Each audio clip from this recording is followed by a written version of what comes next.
Hi, welcome back to In the Show. My name is Kim, and in today's video, I'm gonna talk about how to get your spark back. In the past about 2 to 3 years, I have been working a lot about myself and really analyzing my life and see where was the exact thing that kept me feeling so unsatisfied in my life, because I had constantly this feeling that I was not doing enough. I was not feeling really satisfied with my decisions in life, and I truly wanted to recognize and work on it. I really felt really sad most of the time. I will have a lot of weeks feeling like crying and actually crying. Started working and analyzing my friendships, my work, my relationships in general, with my family, with my partner, friends, the relationship with myself as well, because sometimes we might think that the problem is outside, but most of the times it comes from within. And I started working, and until this year, like 2 years later, I started to feeling more happy with my life. And I want to share with you some of the questions and the things that I did to start building this path to reconnecting with myself, reconnecting with my joyful self that I was when I was a kid, feeling more connected with my truest self and not looking outside.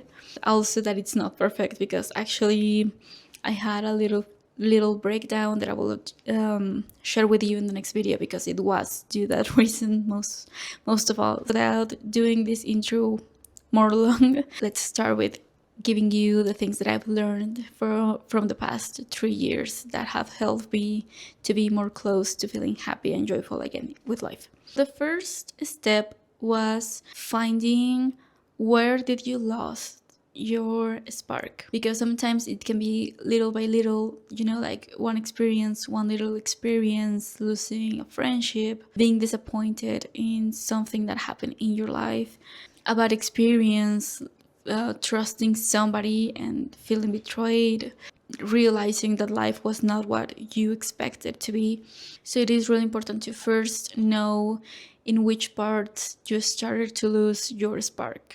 It can be a one single strong or traumatic experience, or it can be just a lot of reasons or experiences that you had that started making you lose this spark. You need to write it down, and once you have noticed a few moments, like, you just need to listen to your brain, because every time that you have these questions, like where did you lose your spark, your brain automatically most of the times will be telling you, like reminding you, like this moment, this conversation, this situation where you started feeling really lost or hopeless.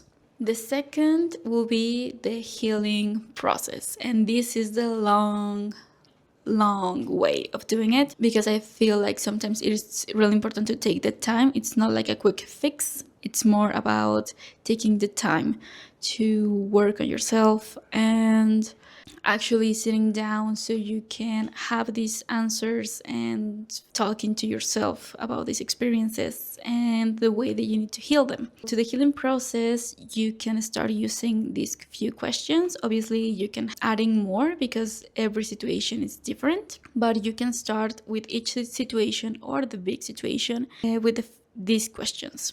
The first one is, why did that felt so deep to you? Another question is, in case that you stop doing the things that you love, that it's most of the time that it's, why did you stop doing the things that you love? In case that one of your reasons was because of somebody that said to you or did something to you, I want you to ask yourself, did that person did what they did for your own good?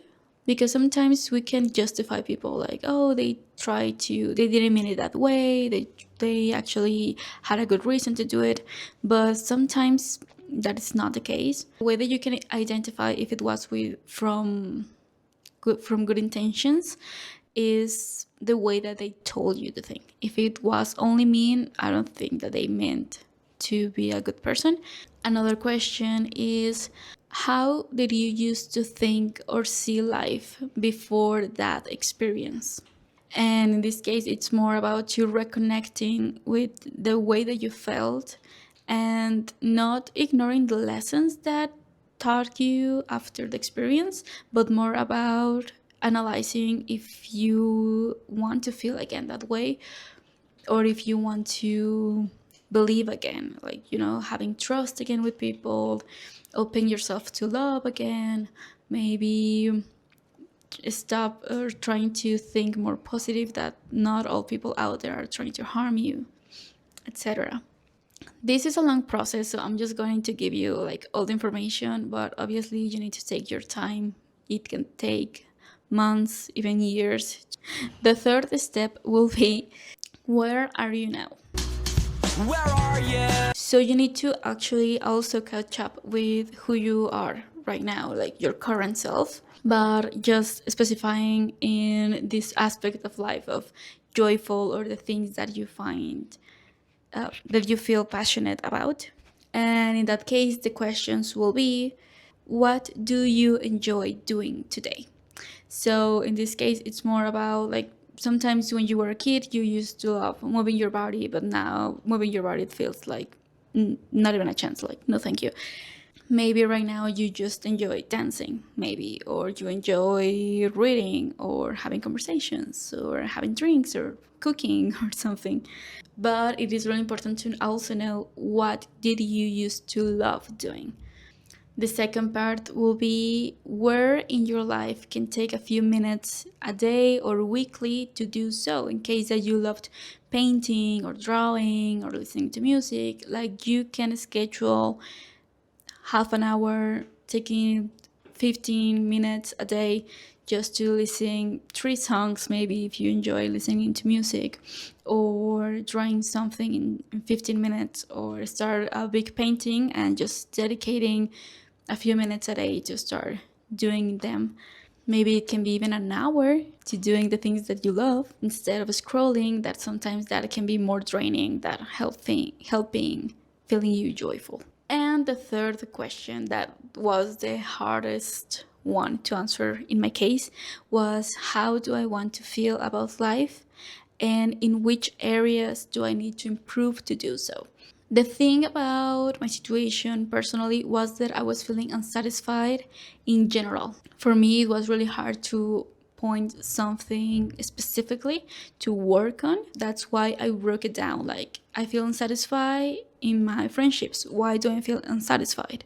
And in my case was because I was not feeling loved the way that I wanted to feel loved, or seeing the way that I wanted to be seen. My friendships were not showing up for me the way I show up for them, and this lack of reciprocity was not enough for me, and I was feeling unsatisfied with that. Actually, I'm currently working on knowing new people. In your case, it can be like, oh, you feel unsatisfied with the knowledge that you have in money, like you feel that you are not good financially.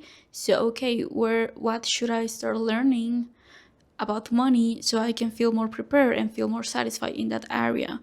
Maybe you're unsatisfied in your relationship, in your romantic relationship.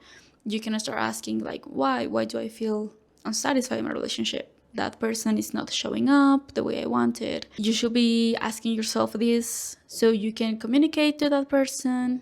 First, obviously, first you need to communicate. In case that it comes with relationships, communicate your needs. And in case that you're not feeling the response, that you are not feeling like they are listening to you, that is when you can start looking other ways or in other people, so you can also feel satisfied, so you can have more satisfying relationships. And the fourth point is just doing and adjust. In the previous point, you need to identify the things that you wanted to do. Maybe it was painting, maybe it was running, maybe it was doing jogging, working out, cooking, reading, listening to music, and anything that you will love to do. But sometimes, and that happened to me, that I felt like, oh, I miss doing this that I used to do when I was a kid. And then I started doing it and I realized that I didn't enjoy it anymore. So I was like, okay, I tried it. I now see that it's not my thing anymore. Let's work on something else. And lastly, I want to tell you that being yourself is enough. And being yourself and being true to yourself and your values, it's something that you should never feel ashamed about. Because also sometimes there are people, or in my case also situations, where I felt like one of my reasons that I stopped doing the things that I enjoy was because a lot of people told me that being myself was not good enough. I really struggle a lot of accepting myself because of that and enjoying life the way that I did. I wanted to tell you that it's okay to be yourself, and you will find people that will love that, and it's going to be way better that pretending to be other things that it's not yourself, because you are yourself for a reason, because the world needs people like think like you, that enjoy life like you. Don't let any stereotype of people or society dictate the way that you show up in your life. So I hope this video helped you, to guide you in some direction to be closer to find your truest self. Thank you so much for watching, and this is with lots of love. I'll see you in my next video. Bye.